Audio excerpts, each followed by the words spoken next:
Kim Alloh uchun bola chaqasini boqaman deb safarga chiqsa, u juda katta jiddiy jahd qilganlar qatoridagi savobga ega bo'ladi. Sahobalardan birlari aytgan ekanlar, men ikkita holatda jonimni olinishidan xursand bo'lardim. Bittasi dinimni, vatanimni, oilamni himoya qilib urushda, ikkinchisi tijorat mollarim orasida degan. Shuning uchun mana o'sha safarlarda yurgan, rizq talab qilib yurgan azizlarimiz o'sha Alloh uchun deb chiqyapti, rizqlarini o'sha joyda halol talab qilib, halollik bilan tezroq uylariga qaytishligi kerak azizlar.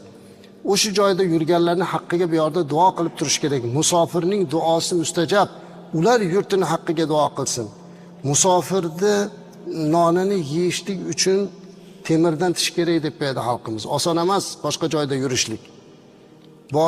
Kasal bo'lib boshi yostiqqa yetganda vatanini qo'msaydi.